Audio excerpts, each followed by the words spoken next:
what causes the person not to have bitachon is the uncertainty of what's going to happen. And when you don't know what's going to happen, that brings to you fear. So what's important to know, the fear is from the future and not from the present. One is trust in God. What's the benefit of trusting in God? That I have the bitachon. It causes, and I quote, menuchat halev. Menuchat halev will be like a peace of mind to the heart. Lev is the heart. Menucha is rest. Is like, quiet. Why specifically the heart and not the mind? Because a lot of people say, I just want a little bit of peace of mind. I need some quiet. I need to get away. I need to clear my mind. And that's things that people say. I never heard somebody saying, I got to go to vacation. I need to clear my heart. I need to clear my mind. Right? So, menuchat halev, or shalva, menucha, shalva, menucha means resting, shalva, peace. You want your heart to be at peace. And that's what bitachon brings you, that you are at peace. And not only that, you are not worried about worldly affairs. Such as, not only talking about a war, worldly affairs can be your livelihood, your business, your health, the education of the kids, and many other things. These are worldly worries that constantly a person is worried all day long. Monitor yourself for one day and you'll see that you have these worries all day long. So, why again specifically the heart and not the mind? Because most people, when they're going through something, they attribute it to their mind, not to their heart. But why specifically the heart? Because the heart is what causes emotional movements and motion. No. Now, these emotional motions, what they do is they weaken you. Because the heart, the emotions, the way it works, is if it's not stable, then it takes you to a place of instability, which eventually weakens you.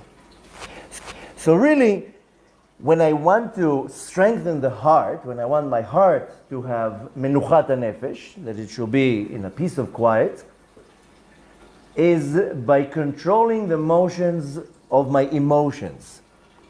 Now, how can you do that? How can you control your heart? I mean, right now I'm getting good news. I can't hold myself from not being excited. And if I chas v'shalom get bad news, I can't hold myself from not being sad. You have to be like a robot to do something like this. So how can you control your emotion? I will call it now the storms of your emotions that are attributed to your heart.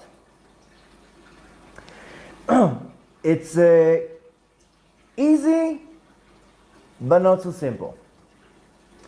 In order for me to acquire the right amount of bitachon, which equals menuchat halev, peace and quiet, how do I do that? When I told you that the storm is in the heart, then you need to somehow overpower the heart. How do you overpower the heart? Then the Hasidic philosophy explains to us that moch shalit al halev. The heart controls the mind controls the heart. The heart doesn't control the mind controls the heart. So what do you need to do? You need to overpower your mind, your sechel, over the heart.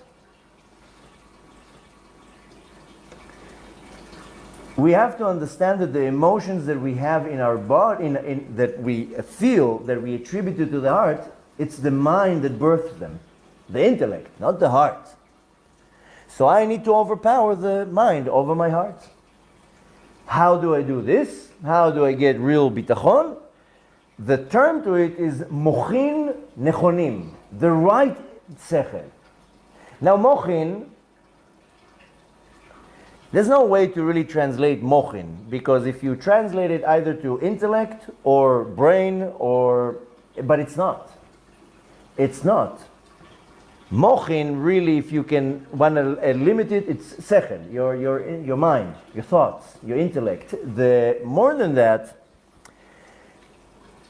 one way of really defining what's mochin, and I don't know if there's a word in this in English, it's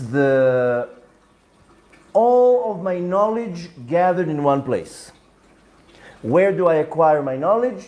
I read books, I experience things in life, people tell me things, I watch movies, my teachers in school, all day long, throughout my life, I'm absorbing information. False, true, right, wrong, it doesn't matter. But constantly I'm absorbing information, and like I told you, it can be done with my eyes, can be done with my ears, reading, learning, school time, everything. All my life experiences, all these moments, all that information that was processed for the last 20, 30, 40 years, that's the mochin. That is where all your thought process, all your, I will call it, ideology, opinions, that's the mochin. Because if I take now a baby, and I put that baby in this country, come after 20 years, will be a certain type of individual. Take the same baby, put him in a different country, different surrounding, different everything, totally different person. Completely different person. That says that all my life experiences at some point gather some type of knowledge. And again, most of it is false. If we're looking at the reality in our world, 90% of the information that you acquired in the last whatever years you are alive is false. Because in school, they taught you A, B, and C. False. The teacher, the medical institutions, they teach you one thing. Not true. Then Hollywood comes and teaches you other thing. NASA comes, teaches you the space. Each one comes and teaches you something. Put it all together, 90% of what you acquired in knowledge in the last, all your life, 90% of it is not true. But nevertheless, it designs your personality. It designs your being. And to a point that you, in some of the cases, can't undo it even.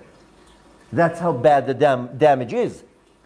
So all your life experiences, and your thoughts, and your memories, and your conversations, and everything is all concentrated in one place, and that is called mochin.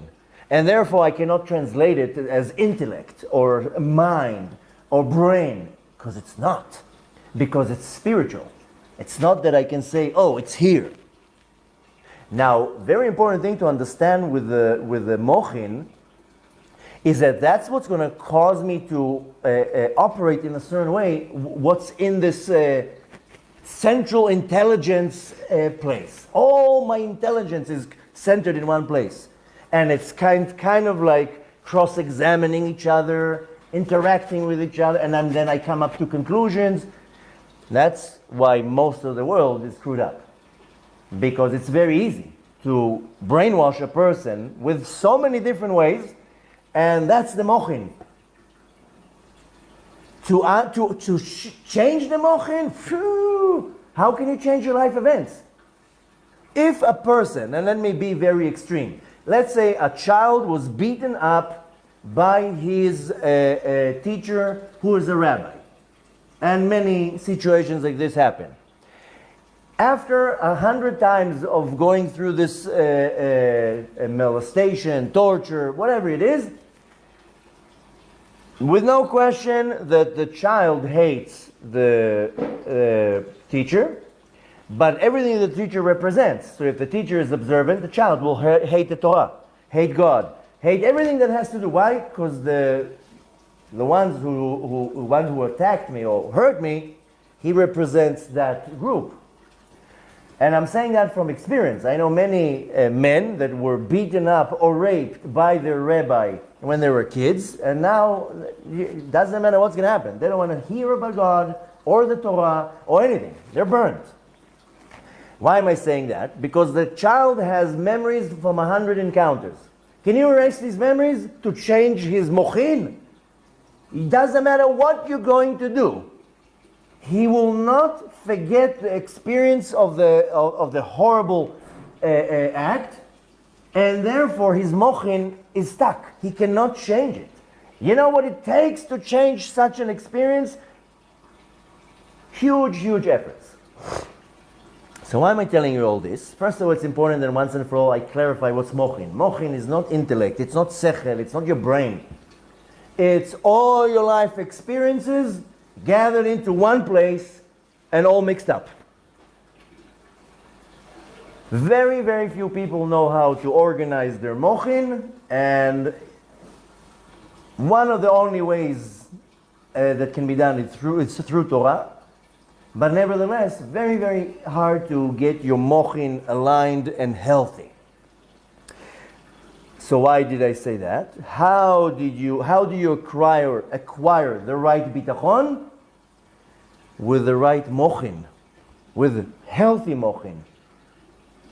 Now, you can take past experiences, you cannot erase them, but you can, I'll use now the term, you can design them a little bit, you can change them a little bit, and that will cause the person new mochin that will help him deal with situation. Now, if psychologists or psychiatrists will know this method, then they will be able to cure people.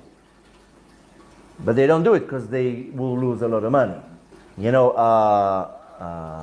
usually professional individual, a lawyer, a psychiatrist, they don't like solving problems because then they lose a customer.